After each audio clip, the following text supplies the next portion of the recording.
manos que cuidan con saber y corazón. De la tierra andaluza brota esta canción. Sanadores del alma, doctores de la piel. En sus manos nos ponemos, en su arte, en su papel. En buenas manos, en manos que dan vida, con palabras de esperanza y mirada que alivia. Aquí está Andalucía y su saber tan humano. Con médicos y sueños estamos en buenas manos. Bienvenidos a un nuevo programa en buenas manos. Como preámbulo quiero decir algo. Estuvimos hablando en el anterior programa sobre unas inyecciones que se están utilizando para el tema de adelgazamiento, cuyo principio activo es la semaglutida. Bueno, pues a continuación del programa hubo un paciente que tuvo el detalle de mandarme un SMS donde me comunicaba que efectivamente ya había habido, se había registrado una muerte a consecuencia de haber administrado este inyectable en una enfermera de Inglaterra. Parece ser, esto lo comunica el periódico La Razón, parece ser que fue producida por una pancreatitis fulminante, la cual, pues como dijimos el otro día, se la llevó para el otro barrio. Bien, dicho esto, en este programa no queremos poner en valor nada. Estamos hablando de que si vamos a dirigirnos a la ciudadanía, a todos y todas, donde queremos poner en valor una serie de medidas, donde vamos a aplicar un abanico de posibilidades dirigido a todos y todas. Son frases muy elocuentes, frases que estamos acostumbrados a escuchar en los mítines políticos en el Parlamento, pero que realmente son palabras vacías.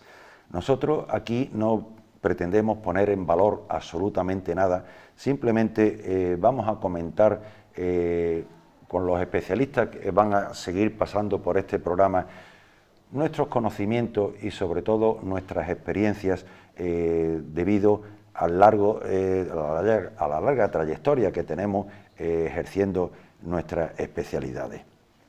Hoy contamos con la, diría yo, con un especialista al cual le tengo mucho agradecimiento, puesto que siempre acude a mi llamada cuando lo necesito. Estamos hablando del doctor Lizaso. Miguel, bienvenido a este programa. Decirle que don Miguel pues dispone en su haber 3 especialidades. Tiene la especialidad de medicina interna, tiene la especialidad de alergología y tiene la especialidad de inmunología clínica, con lo cual en él se reúne una serie de características para poder llegar a un diagnóstico mucho más certero, dado su experiencia y por supuesto su larga trayectoria médica. Bienvenido, Miguel. Muchas gracias, igualmente. Tú nos propones el tema, lógicamente, de la alergia. ¿Qué es la alergia concretamente?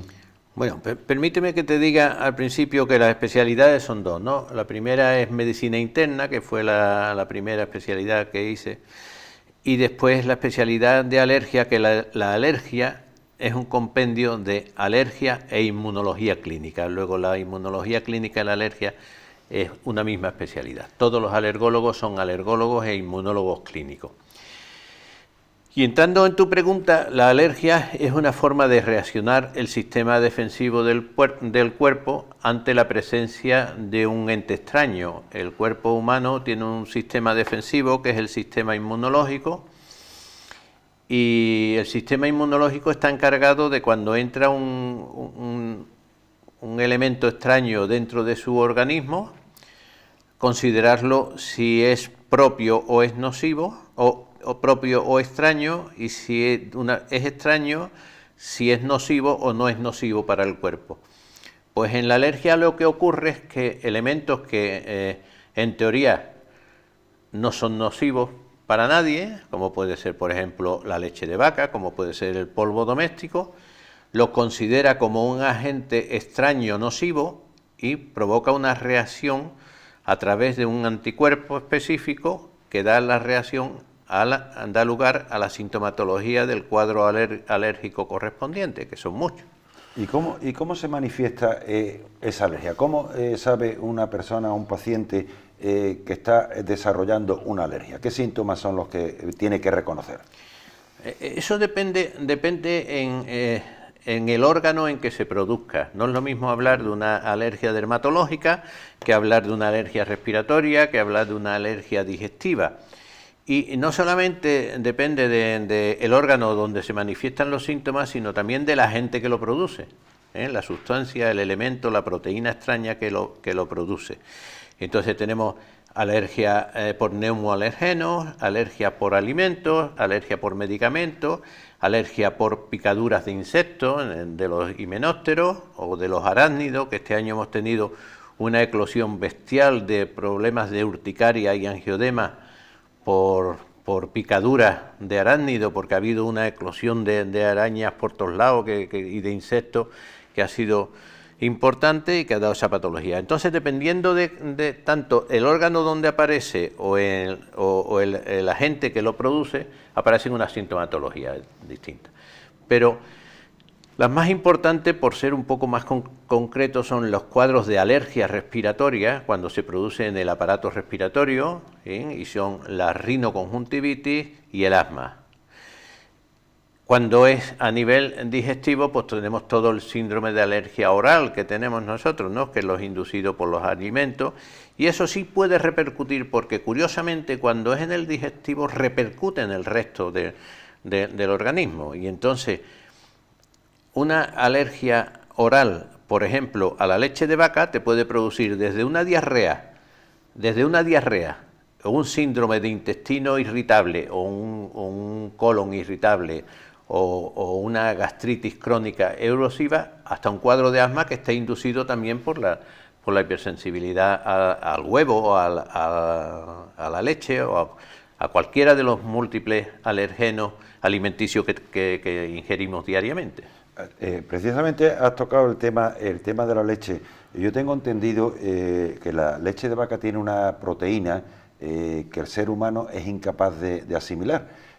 Por ahí puede venir la intolerancia, esa famosa intolerancia a la lactosa que cada vez padece más la población.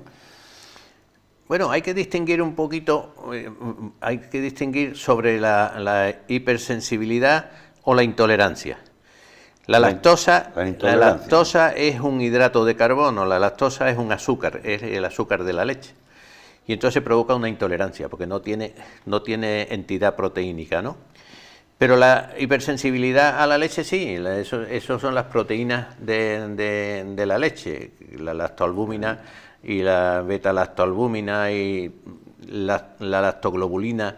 Todas estas proteínas que tienen la leche son específicas de especies. No es lo mismo la leche de una vaca que la leche de una oveja que la leche materna, en el caso de la raza humana, ¿no?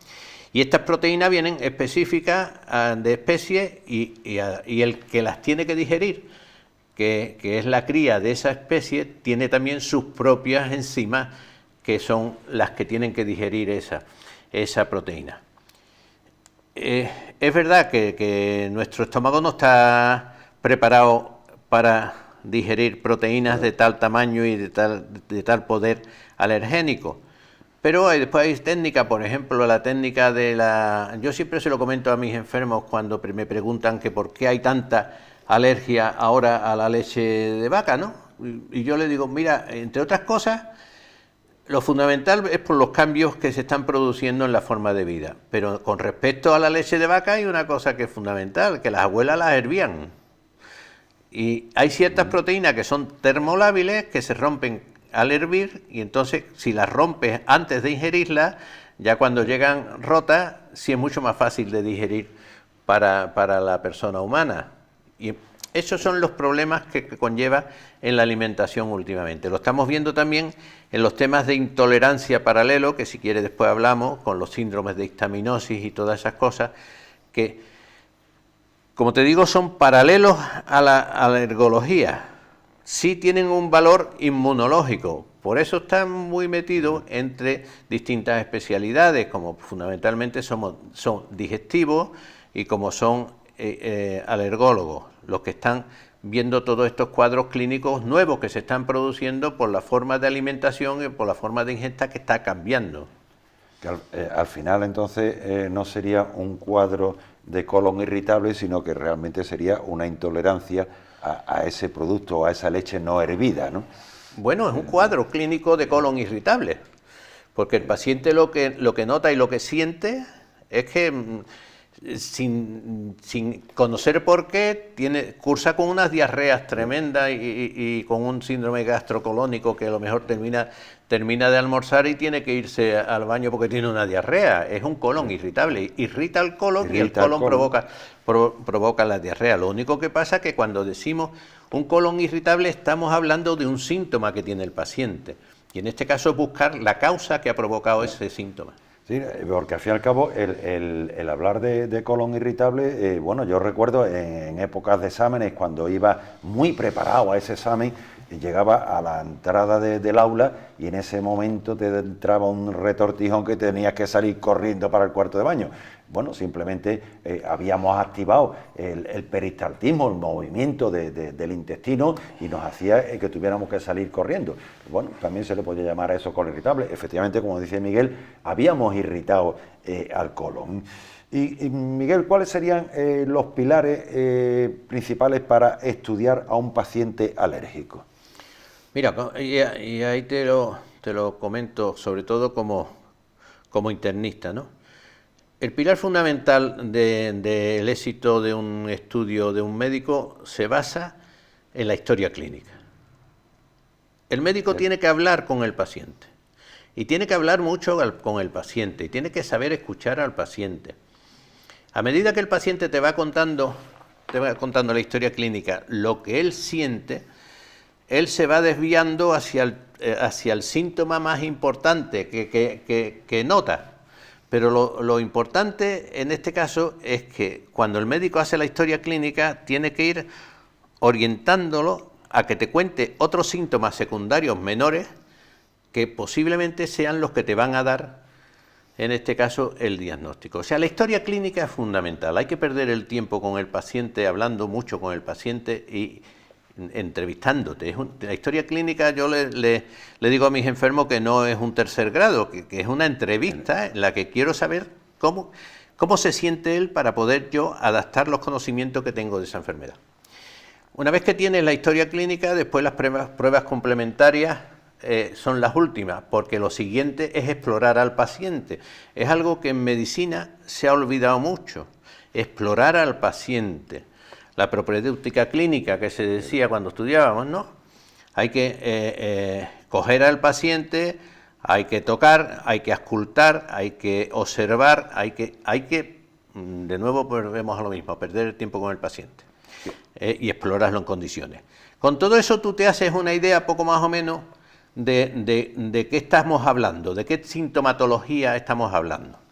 Y entonces para confirmación vienen las exploraciones complementarias. En alergología tenemos algo que es fundamental para nosotros, que son los test cutáneos.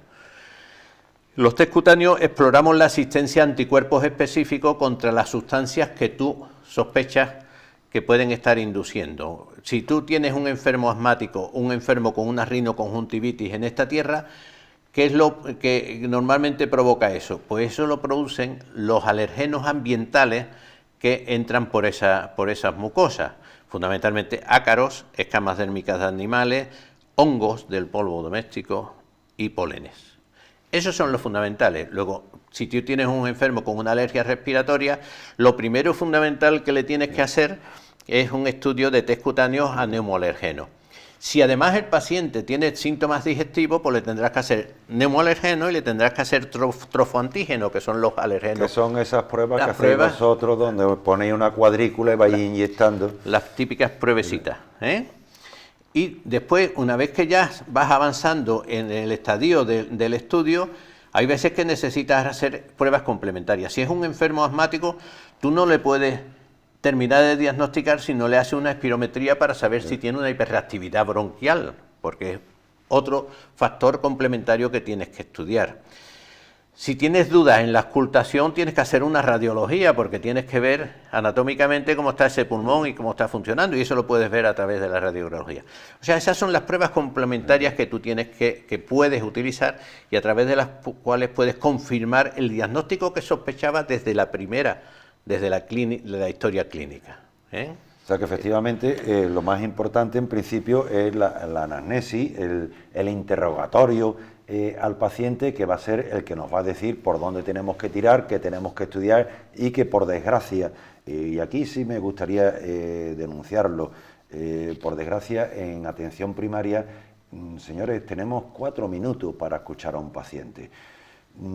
Yo sé que hay veces que un paciente viene a repetir medicamentos y ahí no tenemos por qué perder tiempo, porque enseguida lo metemos en el ordenador, vienen pacientes a recoger un parte de confirmación, con el cual tampoco tenemos por qué perder tiempo, pero cuando un paciente trae una patología, lo primero que tenemos que hacer es soltar el bolígrafo y escuchar al paciente. Como bien dice Miguel, va a ser el que nos va a orientar por dónde tenemos que tirar y qué tenemos que descubrir, ¿no? Clínicamente, ¿qué alergias son las más frecuentes hoy en día? En el medio donde yo realizo la especialidad, sin lugar a duda, la alergia respiratoria. Respiratoria, ¿eh? La alergia respiratoria es la más frecuente, pero yo te diría que representa el 70% o el 70 al 80% de los enfermos que vemos es con alergia respiratoria. Después, la alergia medicamentosa. La alergia medicamentosa también tiene un importante, pero a Dios gracias, y te digo a Dios gracias porque es muy complicado el estudio de la alergia respiratoria, alergia medicamentosa, que además legalmente hay que hacerlo en un centro especializado para hacer ese estudio, un centro hospitalario que tenga una unidad de reanimación, porque los estudios son hoy cada vez menos peligrosos, pero tienen sus riesgos, ¿vale? Otra alergia muy importante que tenemos que estudiar y saber diagnosticar muy bien es la alergia a los himenópteros. No se nos puede olvidar que una persona alérgico a la avispa o alérgico a la abeja, ante una picadura recidivante que tenga repetida, se puede morir por una reacción alérgica a la avispa o a la abeja. De hecho, yo me acuerdo hace mucho tiempo que se hizo un estudio en accidentes de circulación, en los que no se sabía por qué un coche se había saltado una medianera o se había ido, y un tanto por ciento de ellos se demostró la existencia en el conductor que llevaba el coche de una picadura de abeja o de avispa, que le había picado, le había hecho perder conocimiento y se habían matado todos los del coche y los de enfrente. Es una cosa que los enfermos alérgicos tienen que saber, que en el momento en que van conduciendo un coche y entra un himenóptero, una avispa o una abeja, tienen que parar el coche, irse a la cuneta y permitir que salga el himenóptero, porque si le pica hay alto riesgo. Si le pica al conductor, claro. Me estás recordando, recordarás que no hace mucho te llamé porque yo precisamente tuve una picadura de avispa. Bueno, a mí me habrán picado avispas no sé cuántas veces a lo largo de mi vida. Estando en casa me picó una avispa, me produjo una reacción impresionante en el brazo y tal. Bueno, yo no le di importancia, había una picadura y punto, y ya ha pasado. Me pusieron un Urbazón, me pusieron unas cremas antihistamínicas y tal. Y yo inocentemente de mí al día siguiente llamé a Miguel. Oye, Miguel, que me ha pasado esto. Miguel me dijo seriamente, ¿dónde te encuentras? Digo, ahora mismo estoy en casa. Y me dijo, vete inmediatamente al hospital. No al servicio de urgencia, a alergología. Se lo agradezco enormemente. Allí me atendió de forma muy cariñosa una especialista, donde me comentó, José María, si te llega a picar en el cuello esta avispa, te mata. Es más, me recetó una serie de medicamentos porque Miguel efectivamente me dijo, yo las pruebas que hay que hacerte no te las puedo hacer en mi propia consulta, tienes que ser en el hospital. Y me recetó, entre otras cosas, un inyectable que tengo que llevar siempre en el bolsillo. Es más, me dijo, de aquí te vas a la farmacia. porque como te pique otra vez una avispa de este tipo, que por lo visto se llama la avispa papelera, que es la más, por lo visto, la más conocida de todas, dice, es que te puede matar, ¿no? Con lo cual le agradecí el consejo enormemente a Miguel, porque me asustaron y bueno, y me lo he tomado muy en serio. Miguel, en cuanto a la importancia del estudio clínico de los test cutáneos y la analítica, hay que hacérselo a todos los pacientes que acuden a la consulta con algún tipo de alergia. No. El estudio clínico tiene que basarse fundamentalmente en la experiencia y el conocimiento que el especialista tiene en ese momento. Vamos a ver, si tú tienes un enfermo que tiene una rinoconjuntivitis y que tiene una época del año en la que está sintomático, pero otra época del año no tiene absolutamente nada, y tú dices, ¿y esa época del año en la que usted está mal, cuál es? ¿La feria de Jerez, por ejemplo? Y dices, sí, la feria de Jerez es malísimo. Y después en verano empiezo a mejorar y me quedo fenomenal, y el resto del año fenomenal, hasta el año que viene. Le haces los test cutáneos y te encuentras el polen que hay en esa época que le está induciendo eso, bueno, pues ya tienes un diagnóstico, no tienes por qué hacer otras cosas. Si el enfermo además desarrolla asma, pues entonces sí lo tienes que completar, por ejemplo, con una espirometría, para saber si tiene una hiperreactividad bronquial o no la tiene. Y en caso de que exista la hiperreactividad bronquial, pues darle un broncodilatador y ver si responde bien o no responde bien a los broncodilatadores, o va a necesitar un corticoide inhalado o un corticoide sistémico de otro tipo. Pero una vez que llegas a ese diagnóstico no tienes que seguir haciendo cosas, no tienes que hacer ni una analítica, ni una radiología, ni ninguna otra exploración complementaria. Entonces, en la medicina sí hay que saber que no debe uno de fallar un diagnóstico por no hacer una prueba complementaria, pero tampoco tiene por qué hacer pruebas complementarias que no son necesarias. Eso es muy importante. Hablando, has nombrado la feria, yo recuerdo que en más de una ocasión Carlos Herrera comentaba que él cuando iba a la feria, bueno, después lo pasaba muy mal. Él se refería al albero en concreto. ¿El albero también puede producir alergia? Bueno, el albero, eso es más largo de hablar. Porque ahora te dicen también, que comentan mucho los técnicos, que es que al albero se le echa un compactante, un producto químico que es muy volátil, pero que es muy irritante de las mucosas respiratorias. Entonces, claro, el que está en el albero, y sobre todo aquí en la feria de Jerez, en la feria de Sevilla, con ese compactante, con unas temperaturas de 40 grados, que está emanando, se produce una evaporización de todo ese producto químico, que dicen ellos, ojo, aquí hablo de porque me lo han dicho, no porque lo conozca, O sea, no puedo dar ningún tipo de dogma de fe de eso.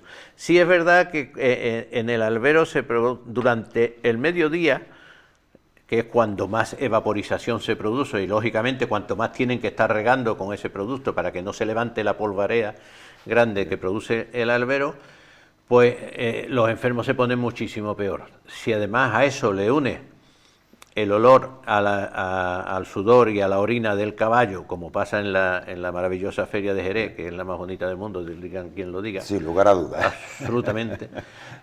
Pues entonces son factores irritantes que descompensan la evolución del alérgico. Si además el paciente es polínico y te metes en el Parque González Ontoria con las falsas plataneras, los castaños de India, eso que le llaman, que producen un polen súper irritante, pues pobre mío, que lo has metido en una provocación, en un tubo de provocación. Te preguntaba, respecto al tratamiento, ¿qué aspectos son los más importantes y qué medidas de prevención hay que tener? Hombre, las medidas de prevención, como siempre, volvemos a lo mismo. Depende del alergeno que tiene, depende del conocimiento que tienes de la causa que le está provocando la alergia al paciente. Hay unas normas debidas para los alérgicos al polvo, que mis enfermos los llevan, como es no barrer, como no es sacudir el polvo, sino intentar hacerlo con bayetas húmedas, que se lleve el polvo pegado, que no sea poner más polvo en el ambiente, como es proteger los colchones y la almohada con una funda de hule blanco para que se aísle la respiración del paciente con respecto al contenido de ácaros que tiene el polvo de la cama. Son muchas normas higiénicas de esas que son al final son tan eficaces o más de lo que le podamos dar después con medicación o no. Yo me acuerdo una anécdota cuando yo estaba haciendo el internado en el Hospital de Mora de Cádiz en el año 74, 75 y 76. Había una cosa que cuando ingresaban los niños con asma, entonces el asma era muchísimo más grave que hoy en día, en el sentido de que había muy poca medicación para tratarlo. Hoy en día tenemos una farmacopea importante para tratar el asma bronquial. Pero entonces no, entonces los niños pequeñitos entraban con unos ataques de asma, se metían en una cunita y cuando llevaban unas horas en la cuna se le quitaba el asma. Y entonces resulta claro, es que las monjitas de allí hacían todo lo posible para que el niño no se hiciera pipí en el colchón. Entonces protegían los colchones con unos hules blancos y aislaban al niño del polvo de la casa y de los ácaros y de todo eso. El niño, cuando le quitaba la causa del que le estaba produciendo el asma, se mejoraba. Efectivamente, ya empezaban a respirar un aire mucho más puro. Aire limpio, y se le quitaba. Y todo eso son una serie de normas dietéticas que son dependiendo, hombre, si estamos hablando de una alergia a un alimento, a la leche de vaca, al huevo, o lo que sea, está muy claro, ¿no? ¿Cuál es la norma dietética? No tomarlo. Y punto. Y dejarse de tonterías, ¿eh? No vale lo del abuelo, de la abuela, por un poquito que coma no le va a pasar nada. Sí le va a pasar, abuela. Ay, pobrecito mío. No, pobrecito es cuando le pasa. Cuando no le pasa y no ha comido una tortilla, si quiere que llore lo que quiera, pero no le puedes permitir que haga una ingesta de un alimento que le va a hacer daño.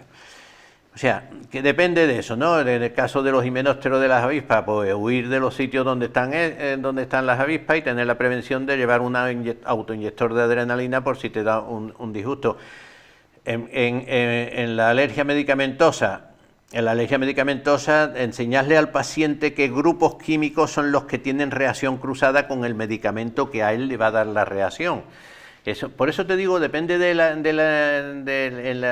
en las normas higiénicas que le vas a dar, depende del alergeno que se lo produce. Como tratamiento medicamentoso, mira, hay una cosa que es insuperable y que además, según la Organización Mundial de la Salud, de hace mucho tiempo, en el consenso del asma, decía: la inmunoterapia es el único elemento terapéutico que tenemos que es capaz de cambiar la evolución de la enfermedad.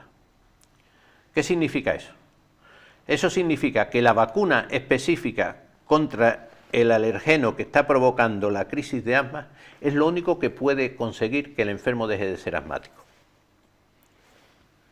O sea, hoy en día hay negacionistas por todos lados. Eso te iba a comentar. Hasta en la clase médica. Hoy hay negacionistas de todo tipo de vacunas, pero efectivamente la vacuna es muy efectiva, ¿no? Hombre, sí. ¿Cómo actúa una vacuna? ¿Qué está haciendo? ¿Produciendo una serie de anticuerpos en nuestro organismo para defendernos contra ese ataque? ¿O cuál es el mecanismo de acción de las vacunas? Vamos, el mecanismo inmunológico por el cual se lleva a cabo todo esto es muy largo de hablar, ¿no? Hablar de los anticuerpos bloqueantes de reacción a la IgE específica que produce todo eso sería un tema escabroso de hablar, porque es un tema inmunológico muy difícil y hay que estar muy preparado para poderlo transmitir y para poderlo entender. Pero hay una cosa que es muy sencilla. Hablábamos de que la alergia es la reacción ante la entrada en contacto con una sustancia o con un alergeno o con una proteína que te va a provocar la reacción alérgica. ¿Qué es lo que pretendes hacer con la vacuna? La vacuna es una terapia en la que vas aumentando la concentración de aquello que le provoca la reacción alérgica. Y tienes que llegar a un nivel en el que no le provoques tú también reacción al paciente, pero hace que el sistema defensivo de nuestro propio organismo, de tu propio organismo, va induciendo una cosa que se llama tolerancia. Va tolerando el contacto.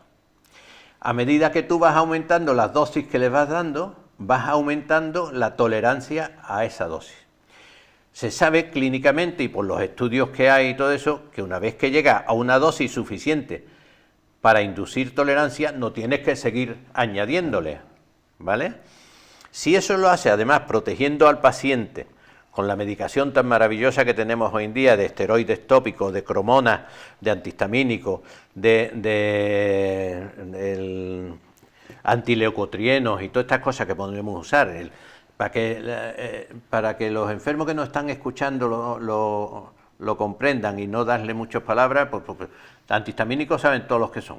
Eso, la loratadina, la cetiricina, la rupatadina, todo eso.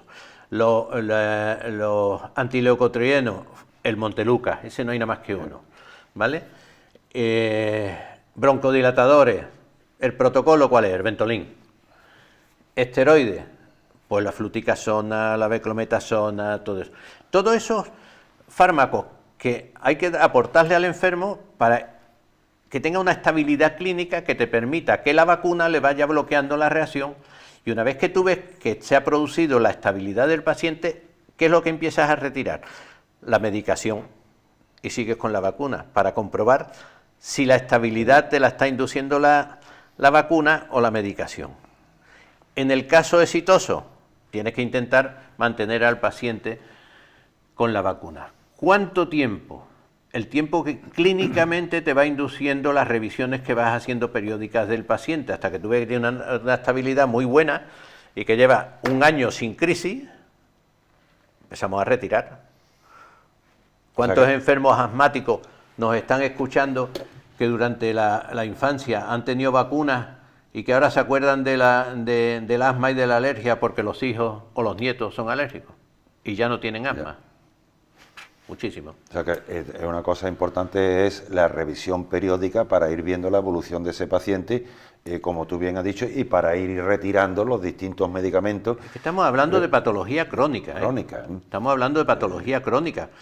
El hipertenso, por muy bien que vaya con el tratamiento que le ha puesto el cardiólogo o el especialista en hipertensión, tiene que volver a hacerse los controles clínicos. El diabético, por muy bien y muy estable que tenga la glucosa, tiene que ir a su endocrino a que le hagan los controles clínicos. Eso de como ya estoy bien, pues ¿para qué voy a volver a ir? Cuidado, cuidado. Sí, estamos hablando de procesos crónicos. Que es muy típico en abandonar bueno, yo ya llevo un tiempo con unas cifras estables de tensión arterial, o llevo ya un tiempo con una cifra de glucemia estupenda, pues ya dejo el tratamiento. Claro. Eso es un error enorme. Es un error enorme. Eso es un error enorme, y sobre todo no hacer el control clínico, porque tú y yo sabemos que en un hipertenso, si tú te tomas la tensión a una hora del día, puede tener una variación con otra tensión que tengas a otra hora del día. Y que si no controlas eso bien o te olvidas de las revisiones, puede resultar que estás haciendo una cardiopatía hipertensiva, que no te das cuenta, pero que el especialista que te ve sí se da cuenta, te explora, te ausculta y sabe cómo va y lo está haciendo. Aunque solo sea, como dicen algunos, para perder el tiempo, sí, pero no pierdas, no te preocupes por perder ese tiempo, porque puedes perder la vida si no pierdes ese tiempo. Y el tema de moda, el tema más importante que queríamos hablar hoy, hay un nuevo cuadro clínico muy frecuente, el síndrome de Anna, escrito con H. ¿Qué nos puedes comentar con respecto a este síndrome, con respecto a la histaminosis? Pues mira, la histaminosis es un cuadro clínico que a mí me llegó de rebote. Me llegó de rebote porque en el equipo de inmunología con el que yo trabajaba en Sevilla, fundamentalmente con el profesor Elorza, el cual, por desgracia, no lo tenemos hoy en actividad porque ha tenido una patología que está bien clínicamente compensado, pero nos lo ha quitado del medio de trabajo. Fíjate, le ha dado con 78 años, o sea que... Bueno, ya ha tenido tiempo de... Bueno, pero tenía una actividad intelectual y una actividad profesional, que eso será una pena siempre, ¿no? Yo me acuerdo de otra persona con esa misma actividad que conocí aquí en Jerez, tuve la gran suerte de conocerlo aquí en Jerez y de ser su médico y su amigo, que fue don José Luis Ruiz de Badanelli. Y cuando yo iba a verlo y tenía 80 años, me lo encontraba estudiando medicina y le decía: ¿ya está usted estudiando, don José? Dice: fíjate, y no sé para qué, hijo, pero como es lo que me gusta. Y además seguía trabajando, seguía viendo a sus clientes, a sus amigos y todas sus cosas, hasta que se murió. Eso lo hizo hasta que se murió. Yo intento imitarlo. No sé si me permitirá Dios o no, pero lo intento imitarlo. Hay a quien nos cuesta colgar la bata, a pesar de que ya estamos jubilados de la sociedad, la verdad es que sí nos cuesta colgar la bata porque, bueno, nos sentimos médicos y queremos seguir colaborando con los pacientes, ¿no? No, eso está muy claro. El que nace lechón muere gorrino, ¿no? Yo nací médico y terminaré siendo médico. De hecho, yo siempre le pongo un ejemplo a todos los que comentamos el tema. Yo empecé medicina porque mi padre era odontólogo y empecé medicina para quedarme con la clínica dental de mi padre. Y llegué a medicina interna y en patología general me enamoré de tal forma de la medicina interna que dije, pues lo siento. Y cuando fui y llegué a mi casa le dije a mi padre, padre, me parece que no me voy a ser dentista, me voy a quedar en medicina interna. Me dijo, enhorabuena. Porque le encantaba y era un enamorado de la medicina, ¿no? Lo que pasa es que las circunstancias de la vida a uno le hacen hacer unas cosas u otras. Y entonces yo creo que me moriré siendo médico. Bueno, pues lo que te decía de la histaminosis a mí me llegó por circunstancia, porque yo hice la tesis doctoral dirigida por el doctor Elorza. Y en la tesis doctoral mía era sobre mediadores y era sobre la liberación de histamina antígeno específica. Es verdad que cuando yo hice la tesis doctoral fue contra alergenos ambientales, neumoalergenos, pero en el conocimiento de la técnica y en el desarrollo de la técnica empezamos a trabajar con alimentos. Al trabajar con alimentos nos empezamos a encontrar que pacientes alérgicos, todo esto se empezó con pacientes alérgicos a neumoalergenos, fundamentalmente pacientes asmáticos y pacientes con rinoconjuntivitis que necesitaban ese estudio complementario. Y nos encontramos con que con algunos de ellos había ciertos alimentos, fundamentalmente los 3 alimentos principales que inducen todos estos temas, que son el trigo, el huevo y la leche de vaca, que provocaban una liberación de histamina endógena del paciente que complicaba la evolución de la enfermedad. Por ahí empezamos a trabajar, a estudiarlo, y nos encontramos de buena primera con que nos empezaron a venir pacientes con una sintomatología digestiva sin síntomas de alergia respiratoria ni de otro tipo de alergia, pero una patología digestiva en la cual la persona cuando come se distiende, tú lo has visto, se distiende el abdomen, sobre todo la zona alta del abdomen, se distiende, le produce unos gases tremendos, un malestar general que le obliga a dejar de comer y como cuentan las pacientes, dice, vamos, es que en un cuarto de hora estoy como si estuviera embarazada de 6 meses. Eso con unos trastornos del tránsito, con diarreas que alternan con estreñimientos crónicos, una sintomatología que se fue cada vez complicando más a medida, lo que te decíamos al principio en el estudio clínico, ¿no? A medida que pormenorizabas la historia clínica ibas encontrando síntomas que confluían en todos estos pacientes. Y lo primero que hacíamos, bueno, mire usted, esto es un cuadro clínico digestivo. ¿Ha consultado usted con el digestivo? Sí, yo he consultado con el digestivo. Me ha hecho una gastroscopia, me ha hecho una colonoscopia, me ha hecho una ecografía, me ha hecho una analítica y dice que no tengo nada. Y que me tome un tranquilizante. Bueno, como decía también el pobre don José Badanelli, hay muchos enfermos que como no saben lo que tienen, los médicos no saben lo que tienen, nos lo devuelven como una mosca en la vendimia. Dice, porque le largan unos tranquilizantes que sigue igual, pero más tranquilo, ¿vale? Entonces empezamos a hacer estudios y nos empezamos a encontrar con que estas personas, por ciertas causas, que después, si nos da tiempo, hablamos, tenían al comer una liberación de histamina digestiva, y la histamina, que es una amina vasomotora, que aumenta muchísimo la motilidad intestinal, y altera la fermentación de los alimentos, daba origen a toda esta sintomatología a través de la fermentación anormal de los alimentos.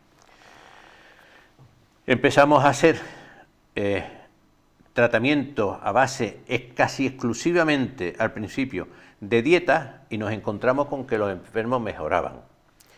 Pero no solamente mejoraban de la sintomatología digestiva que la había llevado a la consulta, sino que es que un gran número de ellos te contaban, dice, pero mire usted una cosa, que es que me ha mejorado mucho la jaqueca. Bueno, tiene justificación. Tiene justificación. ¿Por qué? Porque la histamina es una amina vasoactiva que lógicamente influye mucho en la circulación cerebral y que provoca trastornos en la circulación que te puede originar una jaqueca. No una migraña, estoy hablando de una jaqueca, ¿vale? Que también una migraña, pero bueno, una jaqueca. Y al hacer el seguimiento empezamos a ver que sí, que mejoraba.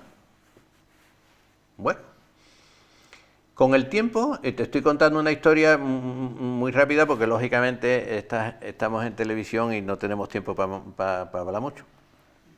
Resulta que me empiezan a llegar algunos enfermos que curiosamente me dicen, mire usted que al mismo tiempo que me ha mejorado esto, digestivo, las manos me duelen menos. La artritis que yo tenía me duele menos. La epicondilitis me duele menos. La trocanteritis me duele menos. Los dolores que tenía me duele menos. Comentándolo en reuniones que hacíamos del grupo ISTAL, que se fundó un grupo para estudiar estos temas, como te decía, el doctor, a mí me gusta decir el profesor porque es el mayor profesor en estos temas que he tenido en mi vida. Mira que he tenido buenos profesores, ¿eh? En medicina interna tuve el profesor Fernández Cruz, que eso era una auténtica maravilla. He tenido grandísimos profesores en mi vida. He tenido la suerte de estar rodeado siempre de grandes profesores. Pues el doctor Elorza empezó a estudiar este tema y a tirar de especialistas de reumatología y de traumatología que hicieran con diagnósticos exactos y ver la evolución. Bueno, pues nos encontramos que en ciertos pacientes mejoraban y todo fue confluyendo al final en el tema digestivo e intestinal. Y empezamos a comprobar que el origen de todo ello era una intolerancia a alimentos. A mí siempre me gusta llegar un poco más. Entonces yo discutía con ellos, y los tengo, a Dios gracias, de testigo. Le decía, vale, ya sabemos que es una intolerancia a alimentos, pero ¿por qué se produce esa intolerancia a alimentos? Empezamos de nuevo a meternos en los papeles, un alto porcentaje de ello en relación a un Helicobacter pylori. El Helicobacter pylori, que es una bacteria que le ha permitido a dos maravillosos investigadores tener el Premio Nobel de Medicina por su descubrimiento, es la bacteria que produce las úlceras de estómago y muchos cánceres de estómago. O sea, provoca tal destrucción en el equilibrio fisiopatológico del estómago y del intestino que altera totalmente la digestión. Pero es que para curar esa bacteria, que es necesario tratarla, porque hay que exterminarla, como sea, porque tú no puedes dejar a un enfermo un elemento, le estás arriesgando a que tenga una úlcera de estómago que te puede empezar a sangrar en cualquier momento o que tenga un cáncer de estómago. ¿Quién quiere quedarse con esa bacteria en su cuerpo? Nadie, ¿no? Pues hay que exterminarla, hay que eliminar. Pero ¿cómo se elimina eso? Con unas dosis de antibióticos bestiales. Le tienes que meter 2 gramos de amoxicilina y 1 gramo de claritromicina durante 10 días.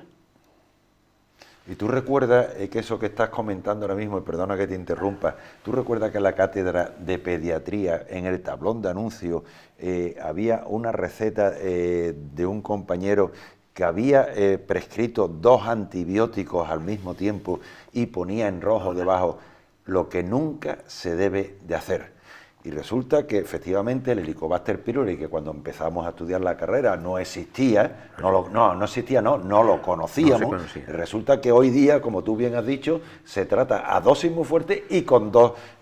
Quiere decir que la medicina va evolucionando dependiendo, como tú bien has dicho, de todos los estudios y todas las análisis y todos los especialistas que han intervenido en ese estudio, ¿no? Claro, pero es que además...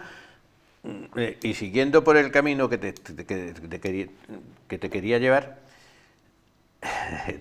bueno, que vamos llevando, esas dosis masivas de antibióticos no son inocuas. Claro. ¿Qué provoca? Una disbiosis intestinal.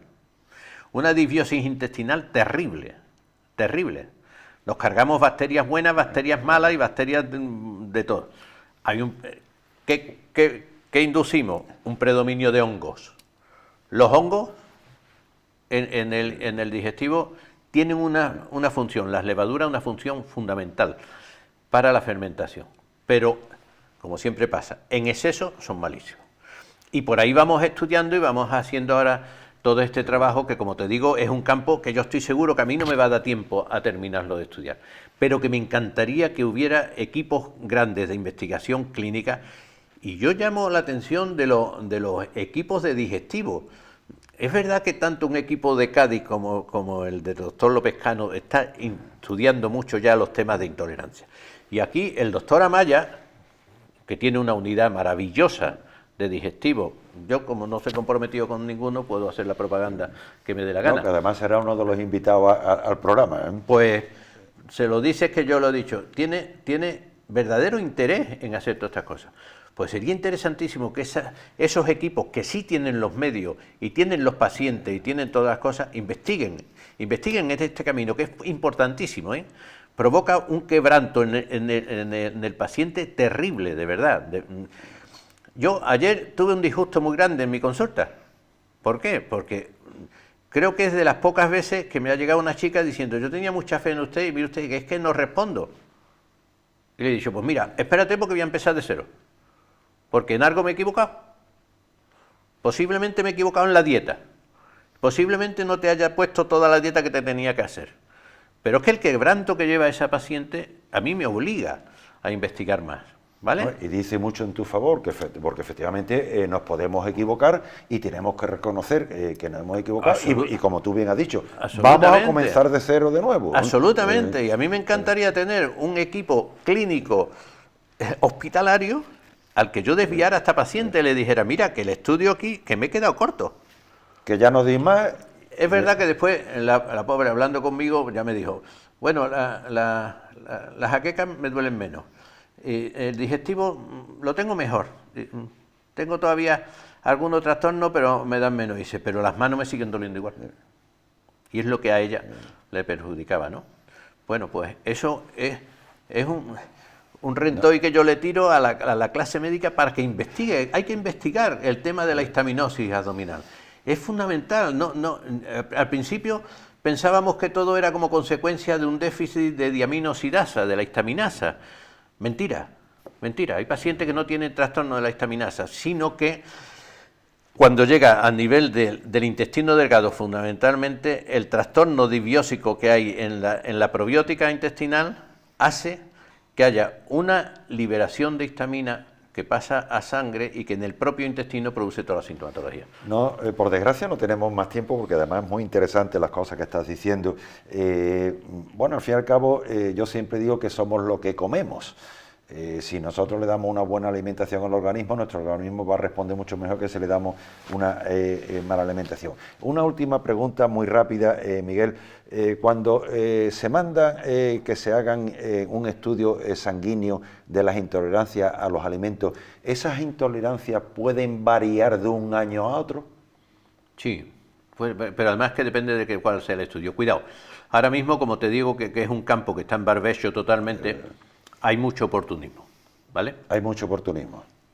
Hay mucho oportunismo y hay que ser muy claro, muy sincero, hay que saber, hay que decir lo que sabemos y lo que no sabemos.